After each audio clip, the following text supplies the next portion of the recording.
새벽 4시 축축하고 무거운 공기가 경기도 외곽의 낡은 돼지 농장을 짓눌렀다. 오민서는 이미 2시간째 깨어 있었다. 그녀의 손은 차가운 쇠 파이프에 익숙해져 있었고, 코는 지독한 암모니아 냄새와 발효된 사료 냄새에 무뎌진 지 오래였다. 그녀는 기계적으로 거대한 사료 포대를 끌어와 믹서기에 쏟아 부었다. 근육이 비명을 질렀지만 그녀는 멈추지 않았다. 빚쟁이들이 몰려오기 전에 최소한 돼지들에게 아침은 먹여야 했다. 그녀의 아버지, 오 씨는 평생을 이 농장에 바쳤지만 몇 년 전 터진 구제역 파동과 연이은 사료값 폭등을 감당하지 못했다. 은행 빚은 눈덩이처럼 불어났고 사채업자들이 문을 두드리기 시작했다. 민서는 대학을 휴학하고 돌아왔다. 그녀의 섬세했던 손은 이제 굳은 살이 박이고 갈라져 흙과 분뇨로 검게 물들어 있었다. 하지만 그녀의 눈빛만은 아직 꺼지지 않았다. 민서야, 그만하고 들어와라.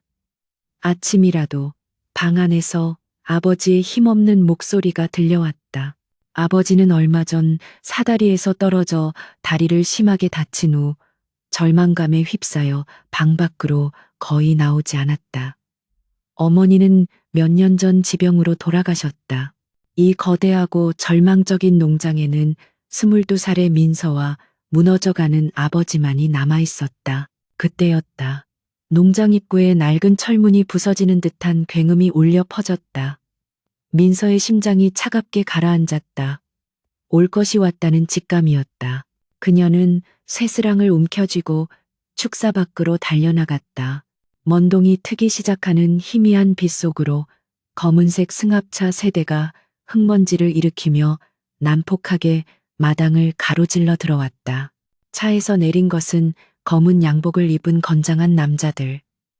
그들의 얼굴에는 일말의 감정조차 실려있지 않았다. 오 사장 어딨어? 선두에 선 남자가 고함을 질렀다. 그는 흉터가 가득한 얼굴로 주위를 둘러보더니 쇠스랑을 든 민서를 보고 비웃음을 터뜨렸다.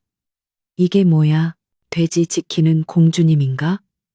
남자들이 일제히 웃음을 터뜨렸고 그 소리는 새벽 공기 속에서 유난히 불길하게 울렸다. 민서는 두려움에 떨었지만 아버지의 방 앞을 가로막고 섰다. 무슨 짓이에요? 당장 나가요. 경찰에 신고할 거예요. 그녀의 목소리는 분노로 떨렸지만 남자들에게는 그저 귀찮은 소음일 뿐이었다. 흉터 남자는 손짓 한 번으로 부하들에게 명령을 내렸다. 다 부숴. 저 돼지들도 싹 다 치워버릴 준비해. 남자들은 기다렸다는 듯이 흩어져 쇠 파이프와 야구 방망이를 휘두르기 시작했다. 사료 포대가 터지고 농기구들이 부서져 나갔다. 축사문이 뜯겨나가고 겁에 질린 돼지들의 끔찍한 비명이 농장 전체에 울려 퍼졌다. 민서는 그들에게 달려들려 했지만 남자 2명에게 붙잡혀 거칠게 땅바닥에 내동댕이 쳐졌다. 흙과 오물이 그녀의 얼굴에 묻었다. 안 돼. 제발, 제발 그만하세요. 갚을게요. 어떻게든. 민서가 절규했지만 그들의 파괴 행위는 멈추지 않았다. 바로 그때 절뚝거리며 방에서 나온 아버지가 이 끔찍한 광경을 목격했다. 아, 안 돼. 내 농장, 내 새끼들. 그는 충격에 숨을 헐떡이다가 결국 가슴을 움켜쥐고 그 자리에 쓰러졌다. 아버지, 민서가 비명을 질렀다. 남자들의 폭력은 아버지가 쓰러졌음에도 멈추지 않았다. 그들은 마치 정해진 임무를 수행하는 기계 같았다. 농장은 순식간에 아수라장이 되었다. 민서가 쓰러진 아버지에게 기어가려 발버둥 치는 순간 이 모든 소란을 잠재우는 낮은 엔진 소리가 들려왔다. 검은색 승합차들과는 비교도 안 되는 매끄럽고 기품 있는 검은색 세단 한 대가 천천히 마당으로 들어섰다. 파괴를 일삼던 남자들이 일제히 동작을 멈추고 고개를 숙였다. 차의 뒷문이 열리고 한치의 흐트러짐도 없는 값비싼 코트를 입은 중년 여성이 내렸다. 그녀의 구두는 더러운 농장 바닥을 밟고서도 기이할 정도로 깨끗했다.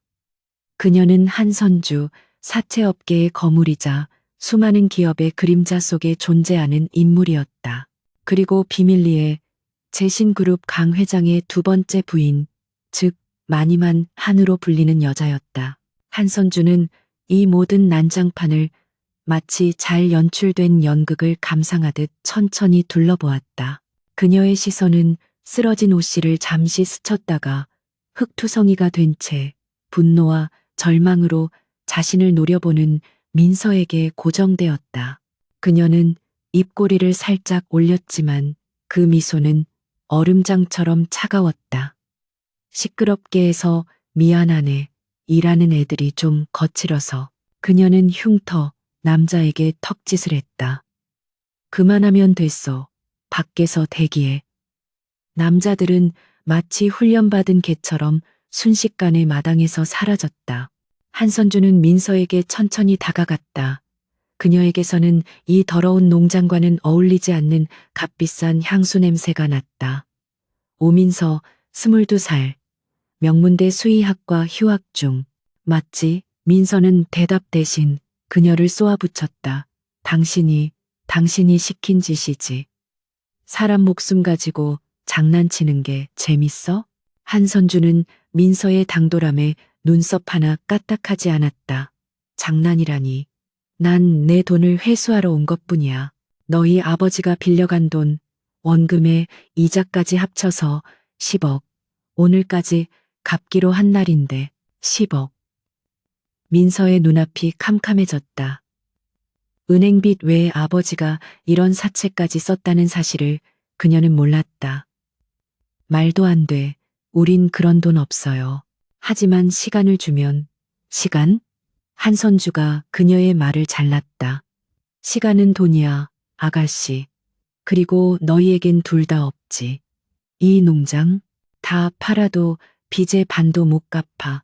너희 아버지는 저 상태로 감옥에 갈 거고, 넌 아마. 글쎄, 내 몸으로 갚으려면 평생이 걸려도 모자라겠지. 차가운 독설이 민서의 가슴에 비수처럼 밝혔다. 절망이 그녀의 온몸을 휘감았다. 아버지는 바닥에서 고통스럽게 신음하고 있었다. 이 지옥에서 벗어날 방법은 없었다. 한선주는 민서의 표정이 무너지는 것을 지켜보며 만족스러운 듯 고개를 끄덕였다. 하지만 내가 너에게 아주 관대한 제안을 하나 하지. 그녀는 가방에서 서류 봉투 하나를 꺼내 민서 앞에 던졌다. 내게 아들이 하나 있어. 재신그룹의 회장이지. 불의의 사고로 다리를 못 쓰게 됐지만 그 애와 결혼해 준다면 이 빚 전액을 탕감해 주겠어. 그리고 내 아버지가 남은 평생 병원 신세를 져도 될 만큼의 돈도 얹어주지. 민서는 자신의 귀를 의심했다. 결혼, 이 상황에서 무슨 소리를 하는 거예요? 재신그룹 회장, 그런 사람이 왜 나 같은. 그 애는 성격이 좀 괴팍하거든. 게다가 장애인이야. 정략 결혼을 할 만한 멀쩡한 집안 아가씨들은 아무도 그 애를 감당하려 하지 않아. 하지만 넌 다르지. 한선주의 눈이 민서의 더러워진 옷과 강인한 눈빛을 훑었다. 넌 빚더미에 앉아있고 젊고 건강하잖아. 그리고 무엇보다 돼지를 돌볼 줄 알더군. 내 아들을 돌보는 것도 그와 비슷할 거야. 그것은 모욕이었다. 인간을 돼지에 비유하는 잔인함. 민서는 치가 떨렸지만 쓰러진 아버지의 모습을 보았다. 이대로라면 아버지는 감옥에서 죽거나 길거리에서 비참하게 생을 마감할 것이다. 자신은 빚을 갚기 위해 상상할 수도 없는 곳으로 끌려갈 것이다. 선택의 여지가 없었다. 이것은 제안이 아니라 교묘하게 포장된 협박이었다. 한선주는 민서의 침묵을 승낙으로 받아들였다. 현명한 생각이야. 여기 서명해. 그녀가 내민 것은 결혼 서약서가 아니라 사실상의 신체 포기 각서와 다름없는 계약서였다. 민서는 떨리는 손으로 펜을 집어들었다. 그녀는 계약서의 세부 사항을 읽지 않았다. 읽을 필요도 없었다. 이것은 그녀의 삶을 파는 계약이었다. 그녀가 이름을 적어 내려가는 순간 농장 저편에서 마지막 남은 돼지 한 마리가 구슬프게 울었다. 민서는 눈을 감았다. 눈물이 뺨을 타고 흘러내려 흙먼지와 뒤엉켰다. 좋아. 한선주가 계약서를 만족스럽게 챙겨들었다. 앰뷸런스를 불렀으니 내 아버지는 병원으로 이송될 거야. 넌 짐 챙길 것도 없겠군. 지금 바로 나와 함께 가야겠다.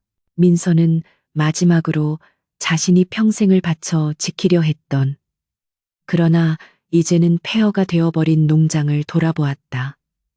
그녀의 과거가 그곳에서 죽어가고 있었다. 그녀는 흙바닥에서 일어나 한치의 망설임도 없이 한선주의 검은 세단을 향해 걸어갔다. 그녀의 눈에는 더 이상 눈물이 없었다.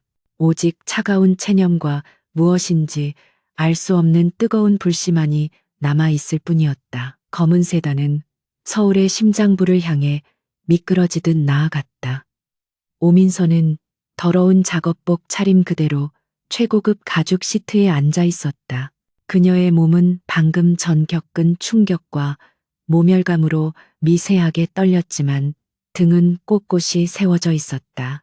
차창 밖으로 화려한 도시의 불빛이 스쳐 지나갔지만 그녀의 눈에는 아무것도 들어오지 않았다. 그녀는 마치 도살장으로 끌려가는 돼지처럼 자신의 의지와는 상관없이 정해진 운명을 향해 나아가고 있었다. 한선주는 옆자리에 앉아 서류를 검토하며 간간히 전화를 받았다. 그녀의 목소리는 비즈니스를 처리할 때 얼음처럼 차가웠고 민서에게는 단 한마디도 걸지 않았다. 민서는 이 숨막히는 침묵 속에서 자신이 뛰어든 세계의 무게를 실감했다. 이곳은 힘과 돈이 모든 것을 결정하는, 그녀가 알던 세상과는 전혀 다른 법칙이 작용하는 곳이었다. 차는 강북의 전통적인 부촌, 평창동의 가장 깊숙하고 높은 곳에 위치한 거대한 저택 앞에 멈췄다. 높은 돌담과 육중한 철문은 성벽을 연상시켰다. 철문이 소리 없이 열리고 차가 안으로 들어서자 잘 가꾸어진 거대한 정원과 압도적인 크기의 본체가 모습을 드러냈다. 현대적이면서도 고풍스러운 디자인의 저택은 그 자체로 하나의 예술 작품처럼 보였지만 이상하게도 사람의 온기는 전혀 느껴지지 않았다. 내려. 한선주가 간결하게 명령했다. 민서가 차에서 내리자마자 집사로 보이는 중년의 남자가 몇 명의 하인들과 함께 나와 고개를 숙였다. 그들은 민서의 흑투성이 몰골을 보고 순간 놀란 기색을 비쳤지만 곧바로 무표정한 얼굴로 돌아갔다. 마님, 오셨습니까? 집사의 목소리는 감정 없이 건조했다. 김 집사, 이 아이 방을 준비해 본체 말고 별채 구석방으로. 한선주의 말은 민서를 이 집의 안주인이 아니라 하인 취급하는 것이나 다름없었다. 그리고 씻겨. 내일 아침 식사 전까지는 내 눈에 띄지 않게 하고. 그녀는 그렇게 말을 남기고는 구두 소리를 울리며 저택 안으로 사라졌다. 민서는 그 자리에 못 박힌 듯 서 있었다. 이쪽입니다. 오민서 양. 김 집사가 기계적인 목소리로 그녀를 불렀다. 하인들은 그녀의 존재를 애써 무시하는 듯 시선조차 주지 않았다. 민서는 굴욕감을 애써 삼키며 김 집사를 따라 저택의 뒤편 별채로 향했다. 별채라고는 하지만 그녀가 살던 농장집보다 몇 배는 더 크고 호화로웠다. 하지만 그녀에게 배정된 방은 가장 구석에 있는, 창문도 작고 햇볕도 잘 들지 않는 방이었다. 잠시 후 하녀 2명이 들어와 그녀에게 옷을 내밀었다. 씻으십시오. 마님께서 주신 옷입니다. 그들이 내민 것은 값비싼 실크 잠옷이 아니라 하인들이 입는 것과 비슷한 단순한 면 원피스였다. 민서는 아무 말 없이 옷을 받아들고 욕실로 들어갔다. 뜨거운 물이 그녀의 몸에 닿자 비로소 긴장이 풀리면서 온몸이 아파왔다. 그녀는 욕조에 주저앉아 소리 없이 울었다.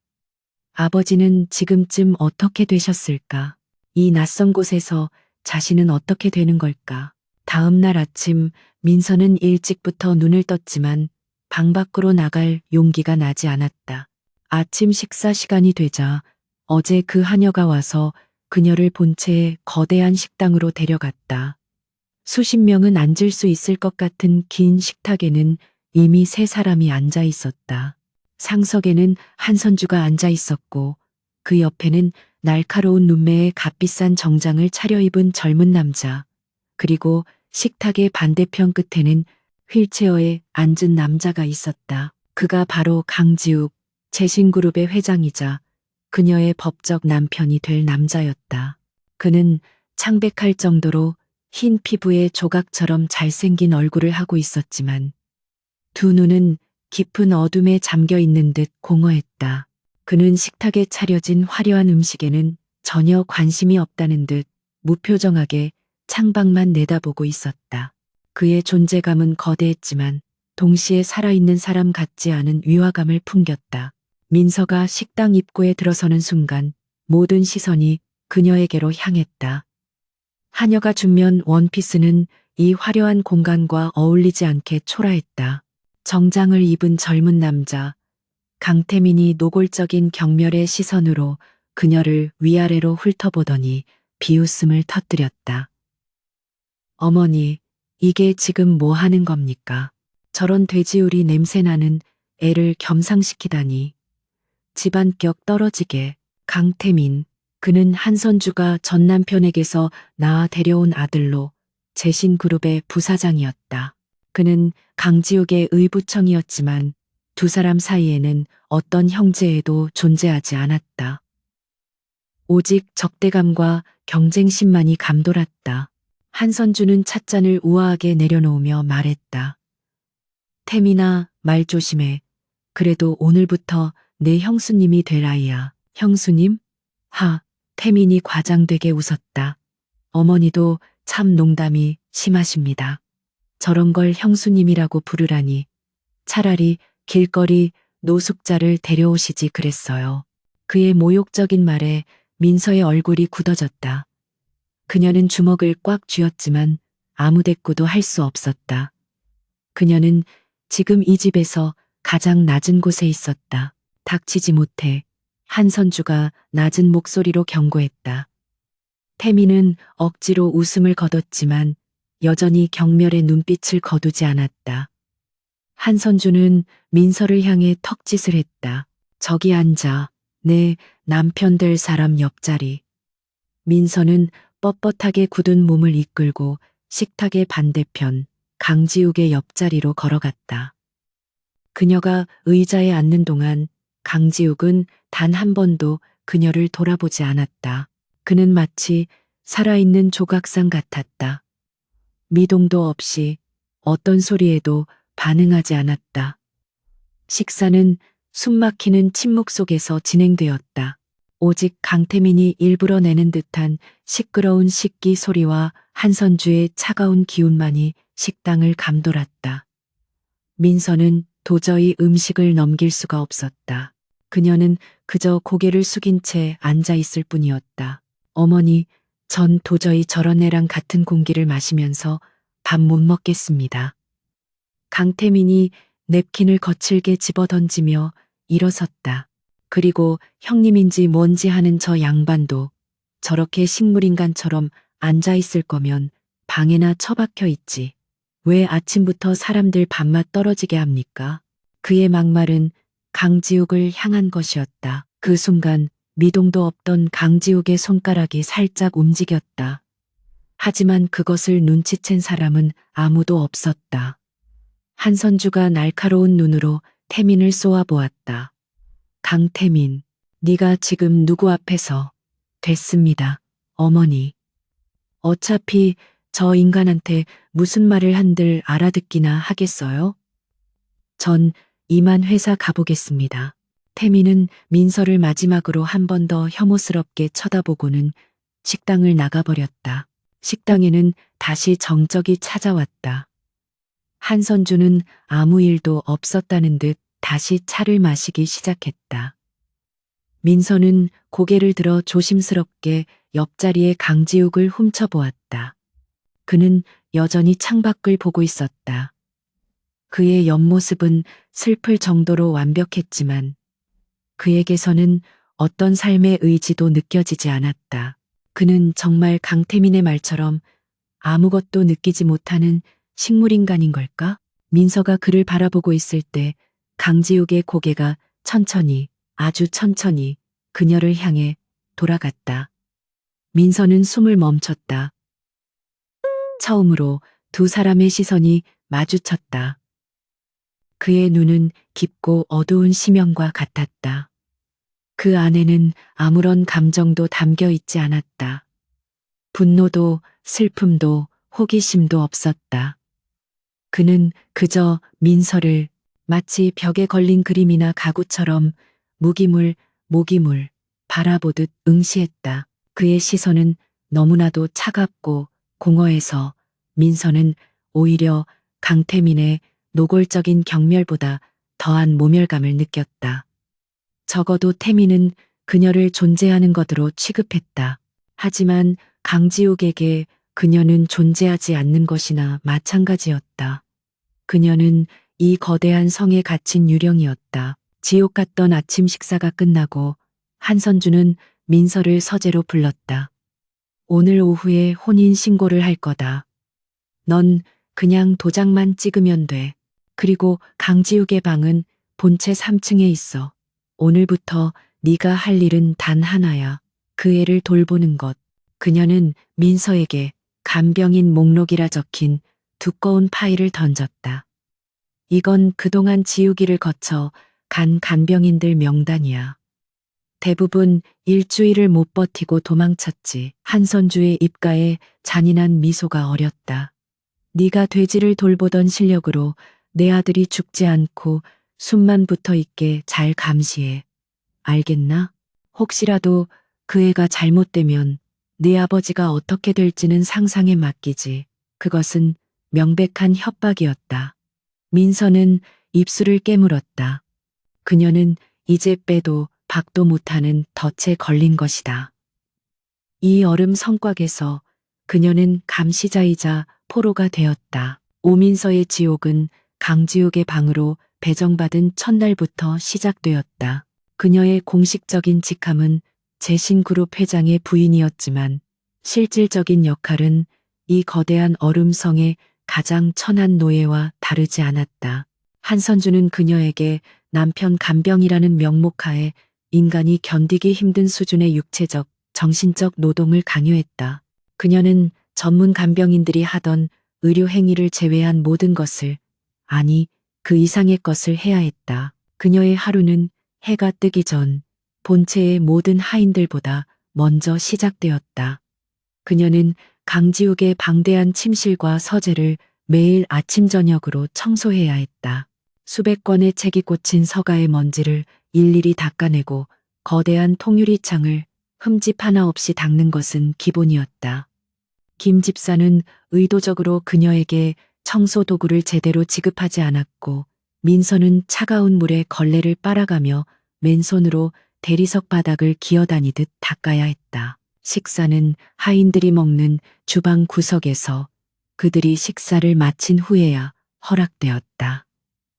강태민은 그런 그녀를 일부러 찾아와 괴롭히는 것을 새로운 낙으로 삼았다. 그는 민서가 겨우 밥을 한술 뜨려 할 때면 나타나 어디서 감히 겸상이야. 내 밥은 저기 개밥 그릇에 담아줘야 제맛인데 라며 모욕을 주었다. 혹은 그녀가 힘들게 닦아놓은 복도를 지나가며 일부러 비싼 와인을 바닥에 쏟아붓고는 비웃었다. 어이, 형수님, 손이 굼뜨시네. 이것 좀 닦아봐. 민서는 대꾸하지 않았다. 그녀는 쇠스랑을 쥐었던 손으로 묵묵히 걸레를 쥐었다. 분노와 굴욕감이 들끓었지만 그녀는 그것을 에너지로 바꾸었다. 그녀는 농장에서 배운 유일한 생존 방식을 따랐다. 불평하지 않고 그저 맡은 일을 해내는 것. 그녀는 바닥을 닦을 때 마치 돼지우리의 굳은 분뇨를 긁어내듯 온 힘을 다해 닦았다. 그녀의 이런 완고한 침묵과 끈기는 강태민을 더욱 짜증나게 만들었다. 이 모든 광경의 중심에는 강지욱이 있었다. 그는 항상 그 자리에 있었다.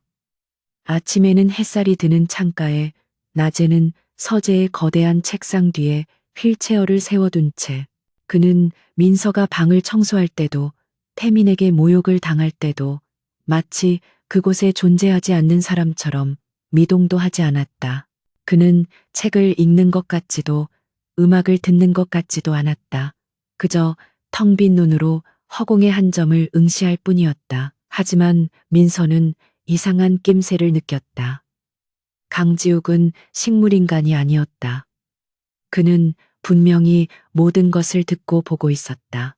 그녀가 태민의 발치에 쏟아진 와인을 닦기 위해 무릎을 꿇었을 때 그녀는 거울에 비친 강지욱의 눈이 아주 미세하게 자신을 향해 움직이는 것을 보았다. 그 시선은 차가웠지만 단순한 무관심이 아닌 마치 곤충을 관찰하는 과학자처럼 냉철하고 분석적인 시선이었다. 그는 이 집에서 일어나는 모든 연극을 관람하는 보이지 않는 감시자였다. 민서는 그의 이중성에 소름이 돋았지만 동시에 알 수 없는 호기심을 느꼈다. 저 남자는 왜 살아있음을 연기하는 걸까? 그는 왜 자신을 향한 이 모든 학대를 방관하는 걸까? 그녀는 그에게 어떤 말도 걸지 않았다. 그녀의 임무는 그가 숨만부터 있게 하는 것이었고 그녀는 그 임무에만 충실했다. 그녀는 정해진 시간에 그의 식사 대부분 유동식이었다를 챙기고 전문 간병인이 그의 몸을 씻기거나 물리 치료를 할 때 보조했다. 사건은 그녀가 저택에 들어온 지 일주일째 되던 날 밤에 일어났다. 그날은 유난히 비바람이 거셌다. 민서는 하루 종일 한선주가 시킨 정원 창고 정리를 하느라 흠뻑 젖고 지쳐 있었다. 그녀가 별채의 차가운 방으로 돌아가려던 순간 본체 3층 강지욱의 방이 있는 곳에서 날카로운 비명소리가 들려왔다. 곧이어 전문 간병인 중 한 명이 허둥지둥 복도로 뛰쳐나왔다. 어떻게, 회장님 상태가 이상해요. 진정제가 듣질 않아. 간병인은 겁에 질려 안절부절 못했다. 민서의 심장이 쿵 내려앉았다. 한선주의 협박이 귓가에 맴돌았다. 그 애가 잘못되면 그녀는 본능적으로 젖은 몸 그대로 3층을 향해 달려갔다.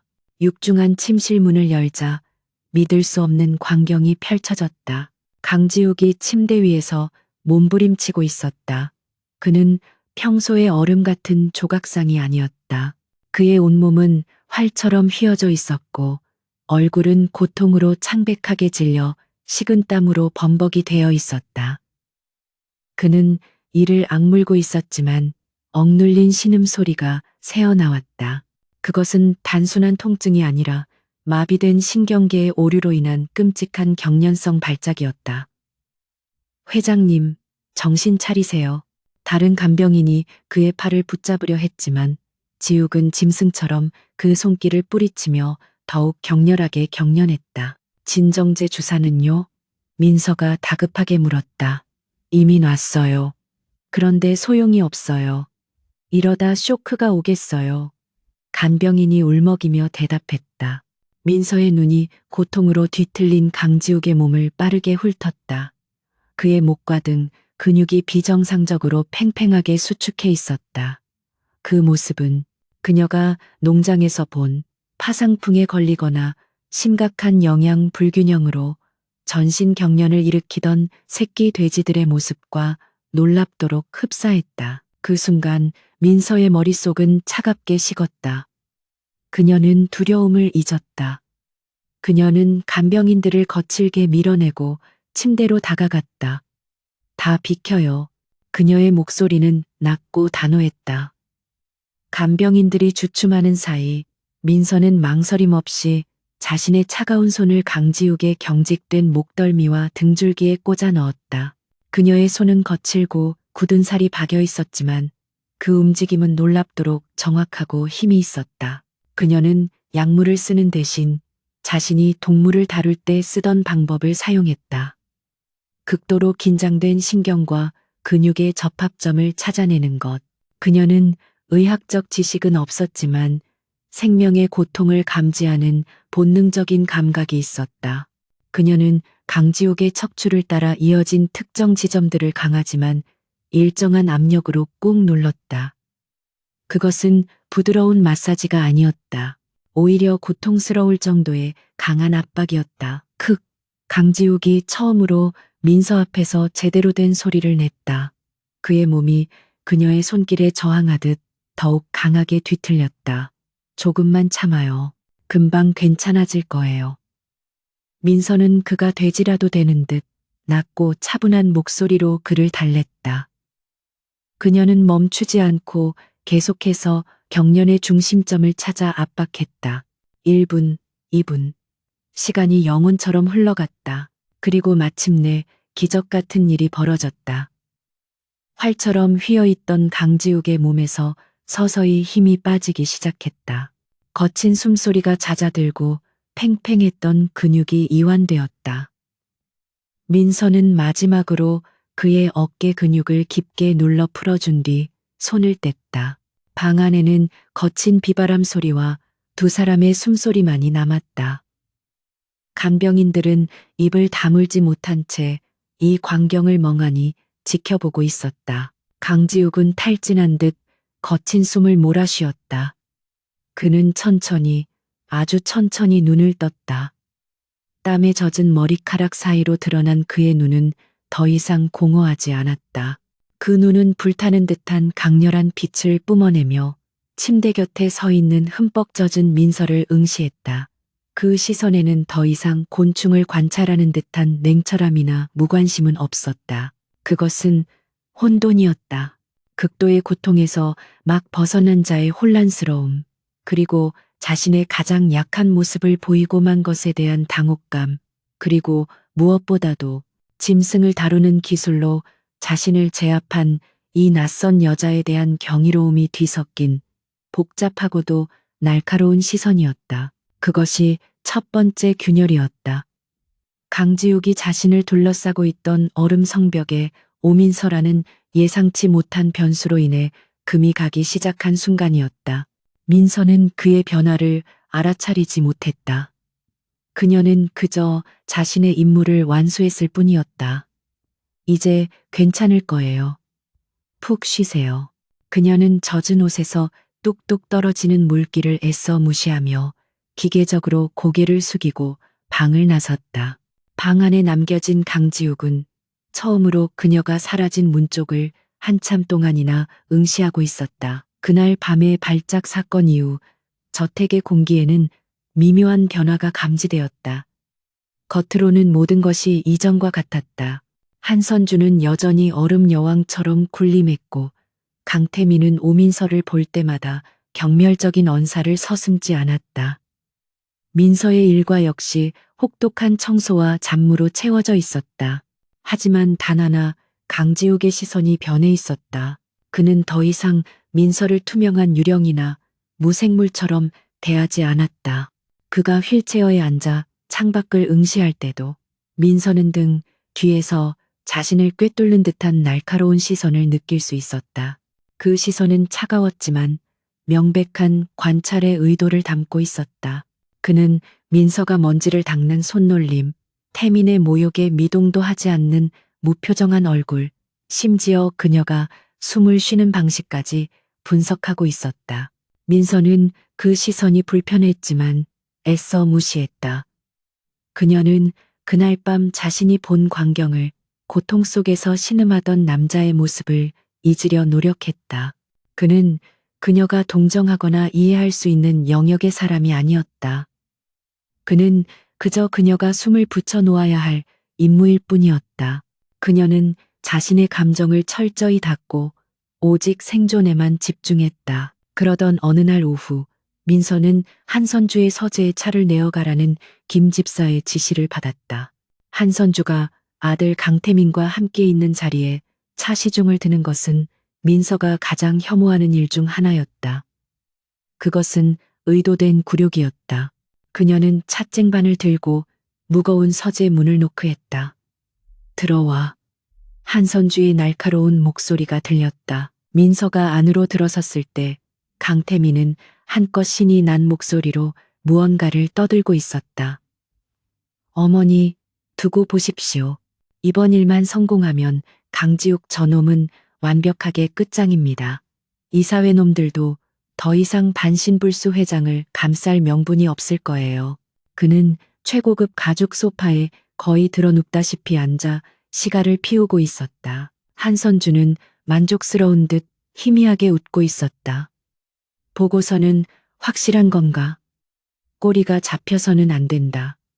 민서는 조용히 다가가 그들의 찻잔에 차를 따랐다. 그녀는 자신의 존재를 최대한 지우려 애썼다. 걱정 마십시오. 제신 바이오가 제주도에 짓고 있는 스마트 피그팜 프로젝트, 그거 아주 완벽하게 망가뜨릴 겁니다. 이미 손을 써놨으니까요. 스마트 피그팜. 민서의 귀가 번쩍 뜨였다. 그것은 그녀의 전공 분야이자 그녀가 농장에서 그토록 꿈꿔왔던 시스템이었다. 어떻게? 한선주가 물었다.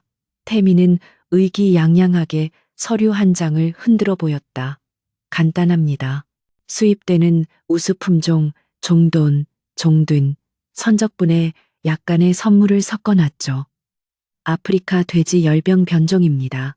제주도에 도착할 때쯤이면 이미 몇 마리는 증상을 보일 거고 검역 과정에서 난리가 나겠죠. 민서의 손이 찻주전자를 든 채 미세하게 떨렸다. 아프리카 돼지 열병. 농장주들에게는 사형 선고나 다름없는 끔찍한 전염병이었다. 그럼 우리 쪽 사람이 연루된 게 들통나지 않겠나? 한선주가 예리하게 지적했다. 그래서 제가 완벽한 보고서를 준비했죠.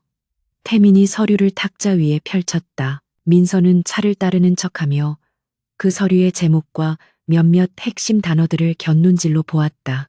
긴급수의 역학조사 보고서, 위조, 그리고 ASF 변종 3B형, 공기 전파 추정이라는 단어가 눈에 들어왔다.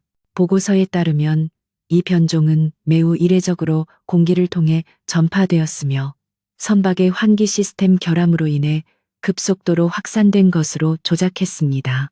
이건 강지욱의 관리 소홀, 시스템 부실로 인한 명백한 경영 실패입니다. 아무도 사보타주라고는 생각 못할 겁니다. 그 순간 민서는 자신의 귀를 의심했다. ASF 변종 3B형, 공기 전파? 그녀는 머리를 한 대 세게 얻어맞은 듯한 충격을 받았다. 그것은 완벽한 거짓말이었다. 그녀는 휴학 전 이 전염병에 대한 최신 논문을 파고들었었다. ASF 바이러스는 극도로 생존력이 강하지만 공기를 통한 장거리 전파는 사실상 불가능했다. 특히 바다 위 선박에서는 더더욱 그것은 오염된 사료나 감염된 돼지와의 직접 접촉을 통해서만 전파되었다. 멍청한 놈. 민서는 자신도 모르게 너무나도 작은 소리로 중얼거렸다. 뭐라고? 강태민의 날카로운 시선이 그녀에게 향했다. 민서는 화들짝 놀라며 고개를 숙였다. 아닙니다. 찬물이 뜨거워서 재수없게 얼른 꺼져. 태민이 손을 휘저었다. 민서는 찻쟁반을 들고 황급히 서재를 빠져나왔다. 복도에 선 민서의 심장이 미친 듯이 뛰었다. 이것은 단순한 경영권 다툼이 아니었다. 그들은 수만 마리의 생명을 담보로 그리고 그 프로젝트에 관련된 수많은 사람들의 생계를 담보로 끔찍한 범죄를 저지르고 있었다. 그리고 그들의 계획은 전문가가 보기에는 너무나도 허술하고 멍청했다. 그들은 자신들의 오만함에 빠져 가장 기본적인 사실 확인조차 하지 않은 것이다. 민서는 갈등했다. 이 사실을 폭로해야 하는가? 하지만 어떻게? 누구에게? 한선주와 강태민은 이 집의 왕이었다. 자신이 나섰다가는 당장 쫓겨나는 것은 물론 아버지의 목숨까지 위험해질 터였다. 그렇다고 침묵할 것인가? 자신의 눈앞에서 또 하나의 농장, 거대한 최첨단 농장이 억울하게 무너지는 것을 지켜볼 것인가? 그날 밤 민서는 잠을 이룰 수 없었다. 그녀는 별채의 차가운 방안을 서성였다. 아버지의 무너진 농장, 사채업자들의 폭력, 그리고 돼지들의 절규가 떠올랐다. 그녀는 주먹을 불끈 쥐었다. 그녀는 더 이상 잃을 것이 없었다. 그녀가 잃어버린 모든 것을 조롱하는 저들의 오만한 웃음을 멈추게 해야 했다. 새벽 2시, 저택이 깊은 잠에 빠진 시간, 민서는 조용히 별채를 빠져나와 본체 3층으로 향했다. 강지욱의 서재에는 여전히 희미한 불빛이 새어나오고 있었다. 그는 잠들지 않았다. 민서는 떨리는 손으로 문을 두드렸다. 안에서는 아무런 대답이 없었다. 하지만 그녀는 그가 깨어 있음을 알았다. 그녀는 심호흡을 한 번 하고 문을 열고 들어갔다. 강지욱은 언제나처럼 휠체어에 앉아 창밖의 어둠을 응시하고 있었다. 그의 실루엣은 거대하고 위압적이었다. 민서는 그의 등 뒤에 섰다. 침묵이 방을 가득 채웠다. 무슨 일이지? 먼저 침묵을 깬 것은 강지욱이었다. 그의 목소리는 그날 밤 발작때 들었던 신음소리와는 달리 낮고 차가웠지만 녹슨 쇠붙이처럼 거칠었다. 그가 민서에게 말을 건 것은 처음이었다. 회장님, 민서의 목소리도 떨리지 않았다. 제신바이오 제주 프로젝트 문제가 생겼습니다.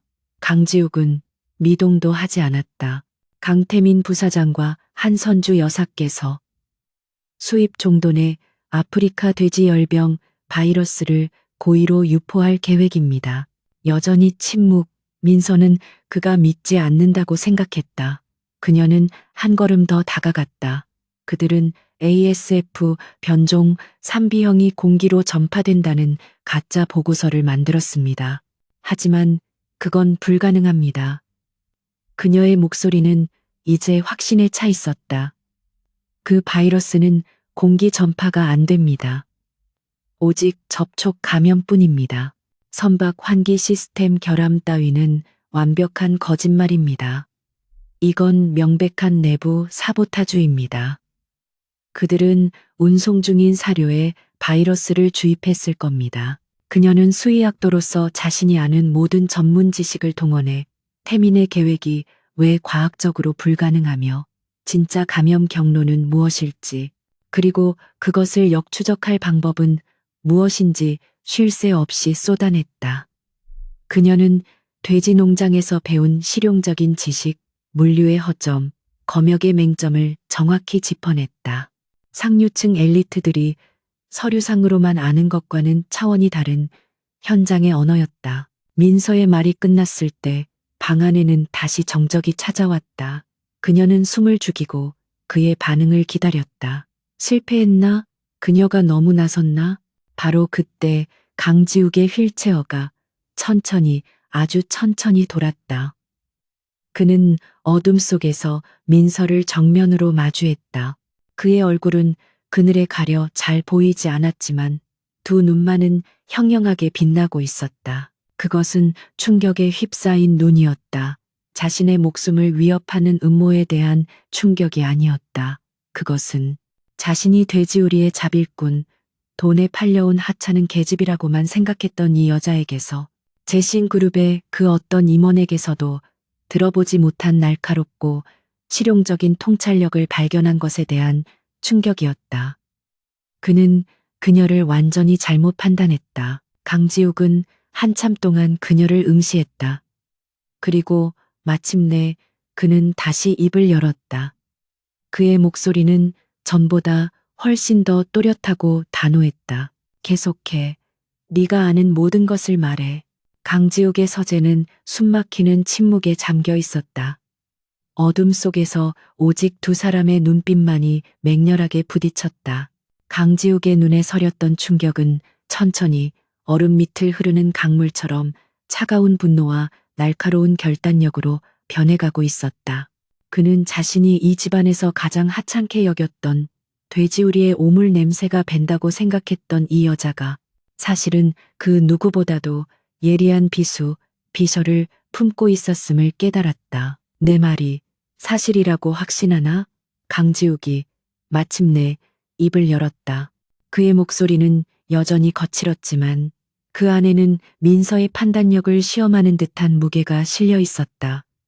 민서는 한치의 망설임도 없이 대답했다. 제가 아는 한 과학적으로 그렇습니다. 강태민 부사장의 계획은 현장을 모르는 자의 탁상공론일 뿐입니다. 그들은 반드시 다른 경로로 바이러스를 주입했을 겁니다. 그리고 그 흔적은 분명히 남아있을 겁니다. 강지욱은 한참 동안 그녀를 응시했다. 그는 마치 처음 보는 생명체를 관찰하듯 그녀의 모든 것을 뜯어보았다. 이 굴욕적인 상황 속에서도 꺾이지 않는 저 꼿꼿한 눈빛, 두려움에 떨면서도 진실을 말하려는 저 용기. 그는 수많은 정계, 재계의 거물들을 만나왔지만 이런 종류의 강인함은 처음이었다. 너는 내가 왜 이러고 있다고 생각하지? 그것은 뜻밖의 질문이었다. 민서는 잠시 망설였지만 솔직하게 대답했다. 모르겠습니다. 하지만 다리를 다친 것만으로는 보이지 않습니다. 회장님은 모든 것을 보고 듣고 계시니까요. 마치 폭풍을 기다리는 맹수처럼. 그 대답에 강지욱의 입가에 처음으로 희미한 그러나 얼음처럼 차가운 미소가 어렸다. 맹수라. 틀린 말은 아니군. 그가 휠체어의 버튼을 눌러 서재 중앙에 작은 스탠드 조명을 켰다. 희미한 불빛 아래 그의 얼굴이 드러났다. 창백했지만 더 이상 공허하지 않았다. 그의 눈은 살아있는 자의 분노와 지성으로 불타고 있었다. 나는 2년 전 이 자리에서 밀려날 뻔했지. 아버지께서 돌아가시고 회장직에 올랐을 때 한선주와 강태민은 나를 꼭두각시로 만들려 했어. 나는 그들의 제안을 거부했고 일주일 뒤 교통사고를 당했다. 민서는 숨을 죽였다. 사고가 아니었군요. 강지욱은 고개를 저었다. 브레이크가 파열됐지. 단순한 사고가 아니었어. 운이 좋게 목숨은 건졌지만 척추를 심하게 다쳤다. 의사들은 다시는 걷지 못할 거라고 했지. 그의 목소리는 담담했지만 그 안에 담긴 증오는 깊고 어두웠다. 그들은 내가 식물인간이 되길 바랐어. 하지만 난 살아남았고 그들이 원하는 대로 연기를 하기 시작했다. 그는 자신의 무력함을 무기로 삼았다. 아무것도 못 듣고 못 보고 못 느끼는 반신불수 회장. 한선주와 강태민은 그런 그를 경멸하면서도 안심했다. 그들은 자신들의 꼭두각시를 휠체어에 앉혀두고 회사를 마음대로 주무르기 시작했다. 나는 그들이 내 앞에서 마음 놓고 본색을 드러내길 기다렸다. 그들이 스스로 무너질 증거를 모을 때까지. 하지만 저들은 생각보다 교활했고 김 집사를 비롯한 집안의 모든 하인들은 그들의 눈과 귀가 되어 나를 감시했다. 그는 민서를 바라보았다. 나는 이 성 안에서는 완벽한 장님이고 귀머거리였다. 그들이 제주도 건처럼 회사를 망가뜨릴 음모를 꾸미는 것을 알면서도 물증을 잡을 방법이 없었지. 네가 나타나기 전까지는 민서는 그제야 깨달았다. 자신이 이 거대한 체스판에서 어떤 위치에 놓이게 되었는지를. 저를 이용하시려는 겁니까? 이용? 아니, 거래를 제안하는 거다. 강지욱의 목소리는 단호했다. 너는 한선주와 강태민이 가장 경멸하고 무시하는 존재야. 그들은 내 앞에서는 어떤 경계도 하지 않겠지. 너는 유령처럼 그들의 대화를 듣고 그들의 서류를 볼 수 있어. 너는 이 집안에서 나의 눈과 귀가 되어줘야겠다. 제가 왜 그런 위험한 일을 해야 하죠? 저는 그저 아버지의 빚 때문에 복수하고 싶지 않나? 강지욱이 그녀의 말을 잘랐다. 내 농장을 짓밟고 내 아버지를 쓰러지게 만들고 너를 돼지 취급하며 이 지옥으로 끌고 온 자들에게 너는 이대로 평생 그들의 노예로 살 것인가? 아니면 나와 함께 저들을 심판대에 세울 것인가? 민서의 가슴 속에서 뜨거운 불길이 치솟았다. 그녀의 눈앞에 폐허가 된 농장과 쓰러진 아버지가 스쳐 지나갔다. 그녀를 향해 웃던 강태민의 경멸적인 얼굴. 그녀를 돼지에 비유하던 한선주의 잔인한 미소가 떠올랐다. 그녀는 주먹을 꽉 쥐었다. 제가 뭘 하면 됩니까? 강지욱의 눈이 만족감으로 빛났다.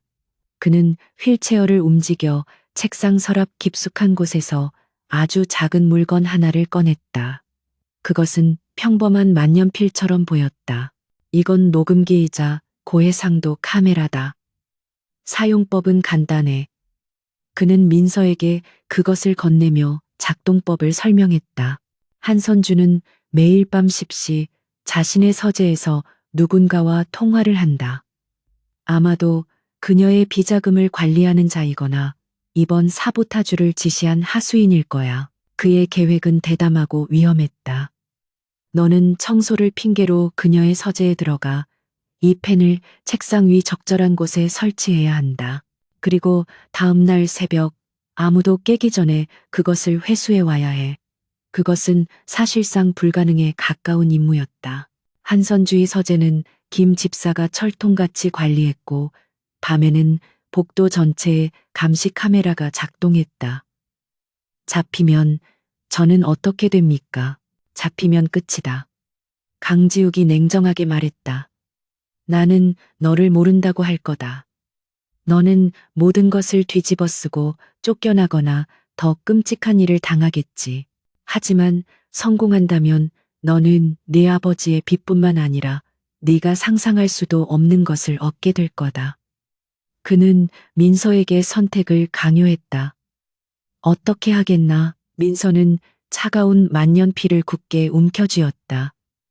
이것은 단순한 녹음기가 아니라 그녀의 운명을 건 도박이었다. 하겠습니다. 그녀의 목소리는 낮고 단단했다. 하지만 조건이 있습니다. 이 일이 끝나면 제 아버지를 안전하게 이곳에서 벗어나게 해주십시오. 그리고 2번 다시 우리 가족 앞에 나타나지 않겠다고 약속하십시오. 강지욱은 고개를 끄덕였다. 약속하지. 재신그룹 회장의 이름으로. 그날부터 오민서의 삶은 이중생활이 되었다. 낮에는 여전히 멸시받는 하녀이자 장식품 부인이었다. 그녀는 묵묵히 걸레질을 하고 강태민의 모욕을 견뎌냈다. 하지만 밤이 되면 그녀는 가장 위험한 스파이가 되었다. 그녀는 하인들의 동선, 감시 카메라의 사각지대, 경비원들의 교대 시간을 치밀하게 계산했다.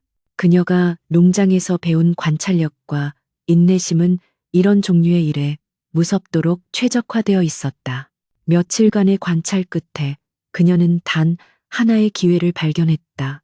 매일 밤 11시 김 집사가 한선주에게 야식을 가져다 준 직후 한선주가 서재에서 잠시 나와 정원의 온실로 산책을 나가는 10분 남짓의 시간. 그것이 유일한 틈이었다.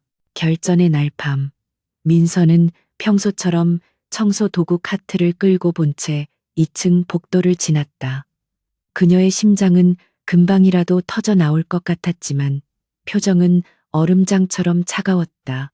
마침내 11시 김 집사가 내려오는 것을 확인한 민서는 조용히 3층으로 올라가는 하인용 비상계단에 몸을 숨겼다.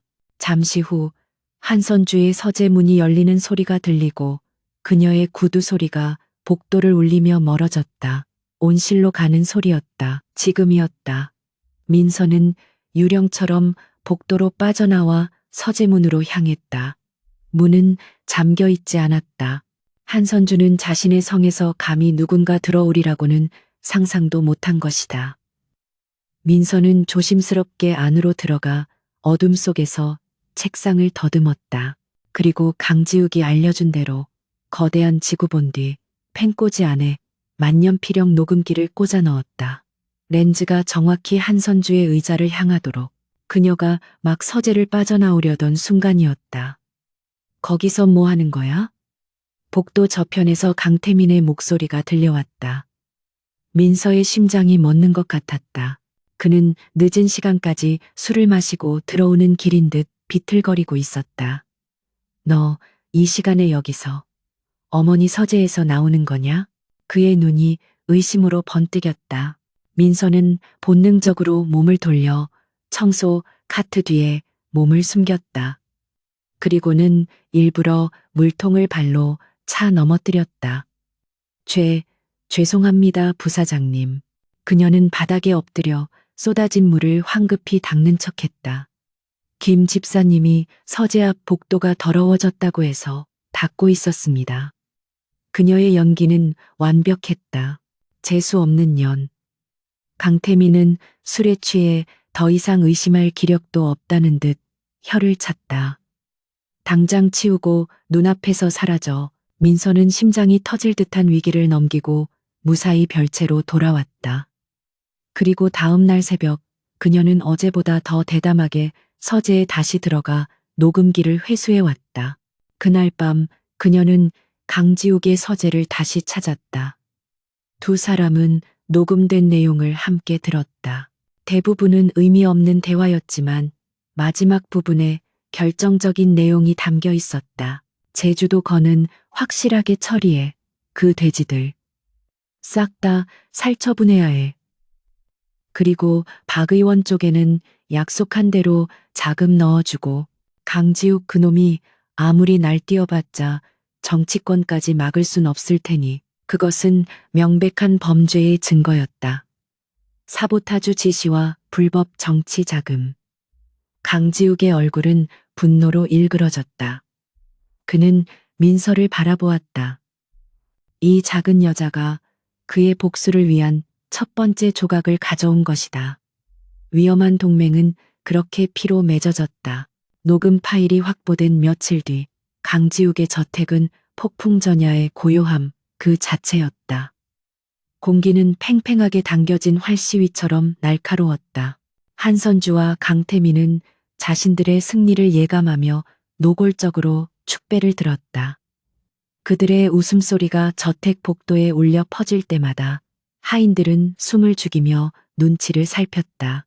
그들은 제주도 프로젝트가 완벽하게 좌초되었으며 강지욱을 끌어내릴 결정적인 증거가 확보되었다고 확신했다. 드디어 내일이군.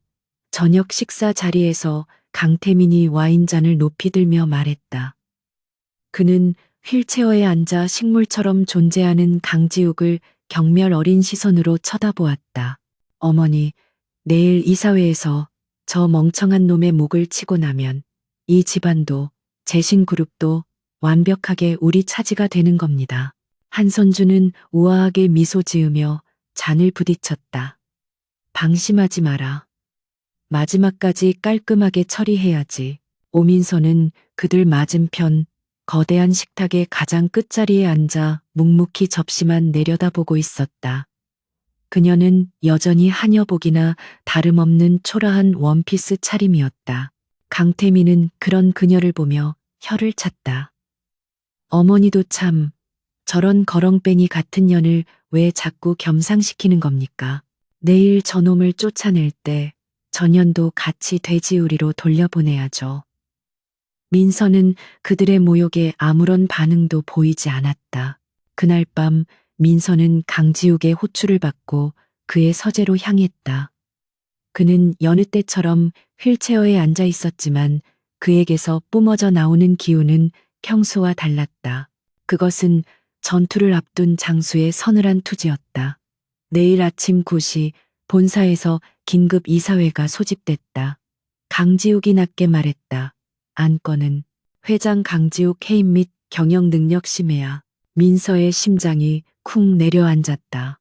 그들이 그렇게 빨리 움직일 줄은 증거를 조작했으니 더 이상 기다릴 이유가 없겠지. 강지욱은 서랍에서 작은 상자 하나를 꺼내 그녀에게 내밀었다. 내일 너는 나와 함께 이사회에 참석해야 한다. 내 아내로서. 민서가 놀라 그를 쳐다보았다. 제가 감히 어떻게, 이건 명령이다. 강지욱의 목소리는 단호했다. 너는 더 이상 돼지를 치던 소녀가 아니야. 너는 내 유일한 동맹이자 저들의 위선을 깨부술 비장의 무기다. 이 상자 안에 옷을 입고 내일 아침 8시까지 나에게 와라. 그는 민서에게 더 이상의 질문을 허락하지 않았다. 그리고 어떤 상황에서도 내가 신호를 주기 전까지는 단 한마디도 하지 마. 알겠나? 다음 날 아침 재신그룹 본사 30층의 이사회 회의실은 긴장감으로 가득 찼다. 그룹의 핵심 임원들과 주요 주주들을 대변하는 이사들이 무거운 표정으로 자리를 메우고 있었다. 상석에는 한선주가 사실상의 회장 대행처럼 앉아 있었고 그 옆에는 강태민이 의기양양한 표정으로 서류를 검토하고 있었다. 그들은 이미 모든 이사들을 상대로 사전 작업을 끝낸 상태였다. 여러분, 바쁘신 와중에 이렇게 긴급 이사회에 참석해 주셔서 감사합니다. 한선주가 우아하지만 차가운 목소리로 회의의 시작을 알렸다. 오늘 이 자리는 실로 비통한 심정으로 마련되었습니다. 아시다시피 제 아들이자 현 회장인 강지욱 군의 건강 문제로 그녀가 막말을 이어가려던 순간 육중한 회의실 문이 열렸다. 회의실 안의 모든 시선이 문으로 향했다. 사람들은 전문 간병인에게 밀려 들어오는 초점 없는 눈의 식물 회장을 예상했다. 그러나 문이 열리고 나타난 광경에 모두가 숨을 삼켰다. 강지욱이었다. 그는 자신의 전동 휠체어를 직접 운전하며 들어오고 있었다. 그의 얼굴은 창백했지만 두 눈은 얼음장처럼 차갑고 냉철하게 빛나고 있었다. 하지만 사람들을 더욱 놀라게 한 것은 그의 휠체어 옆에 나란히 서서 걷고 있는 낯선 여자였다. 그녀는 한선주나 다른 사모님들처럼 화려하게 치장하지는 않았지만 단정하고 기품 있는 검은색 정장을 입고 있었다. 굳은 살이 박였던 손은 깨끗하게 정돈되어 있었고 공포나 주눅듦 대신 차분한 결의에 찬 눈빛을 하고 있었다.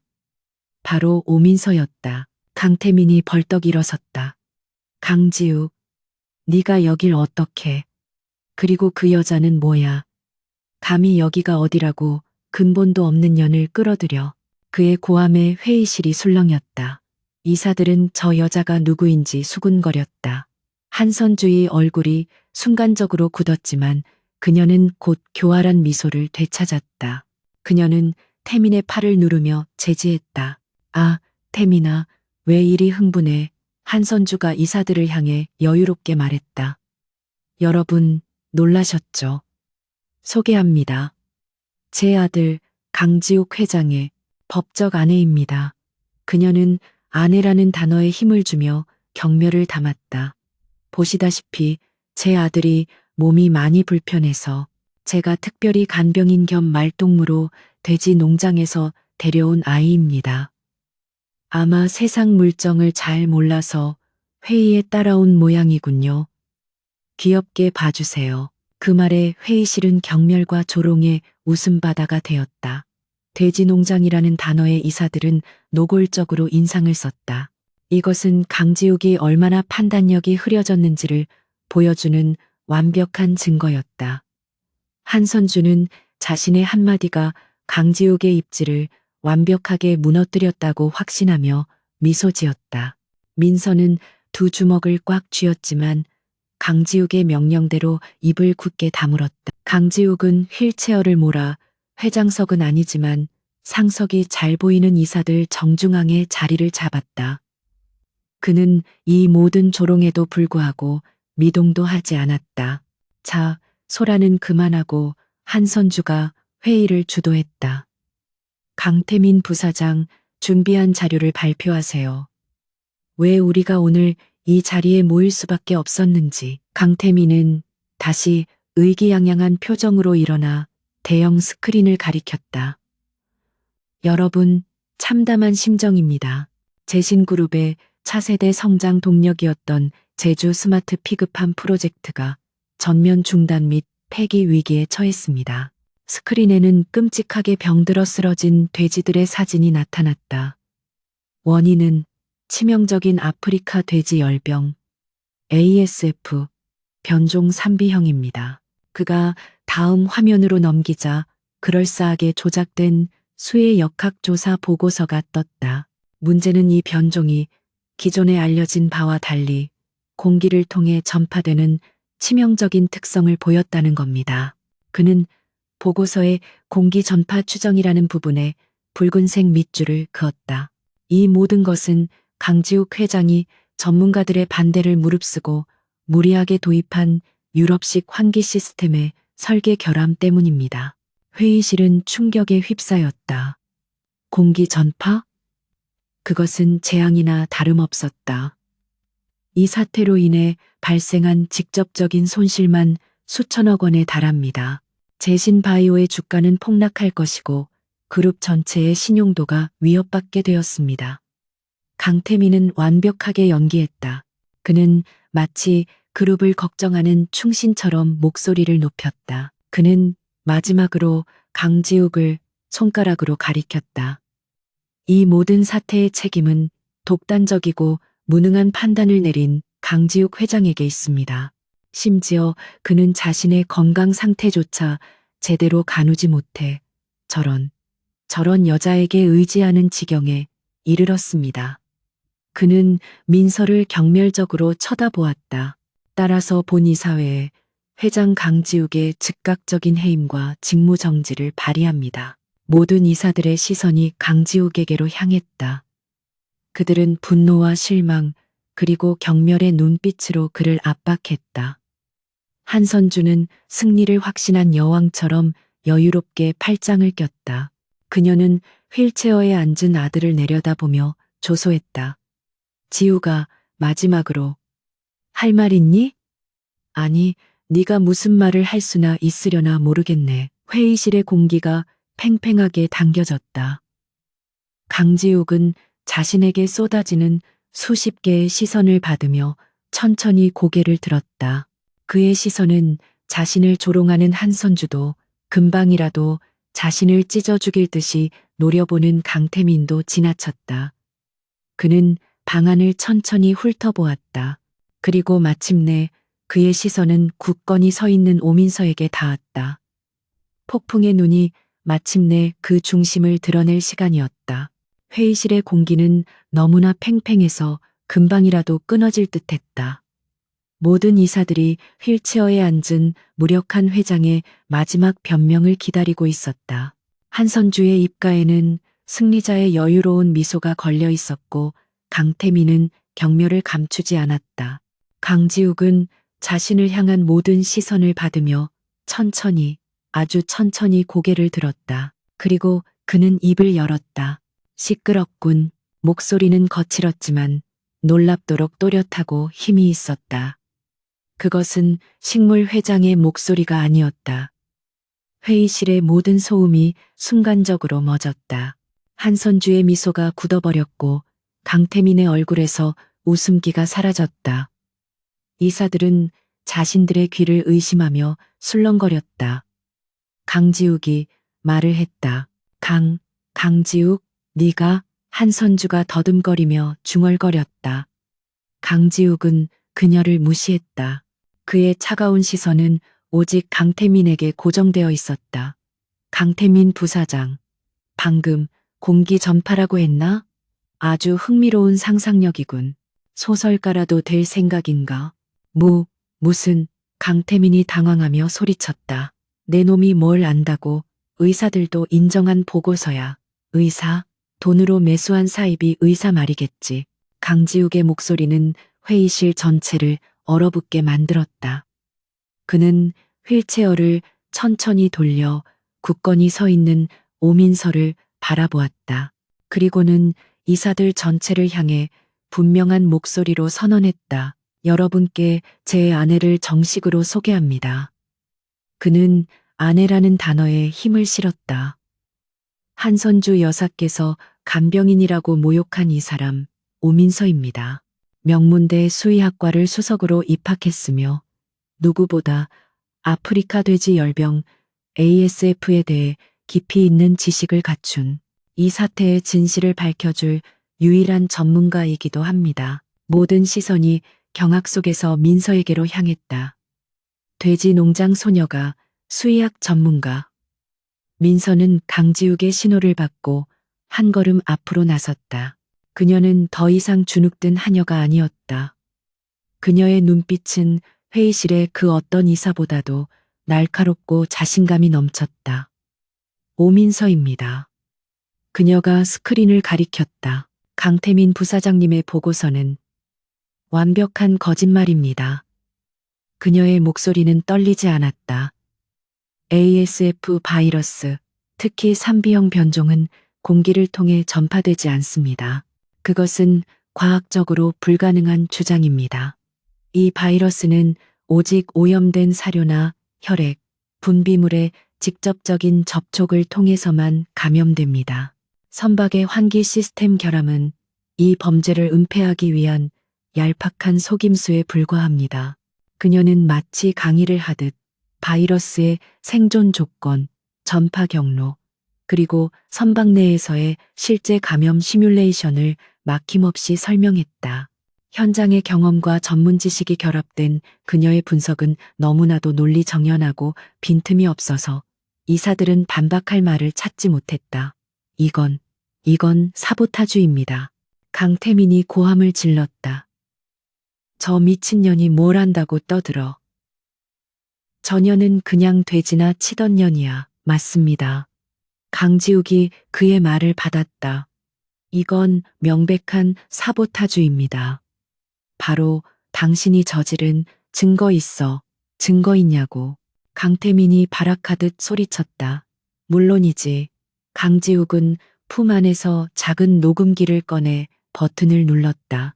회의실의 최고급 스피커를 통해 며칠 전 한선주의 서재에서 녹음된 대화가 울려 퍼졌다. 제주도 건은 확실하게 처리해.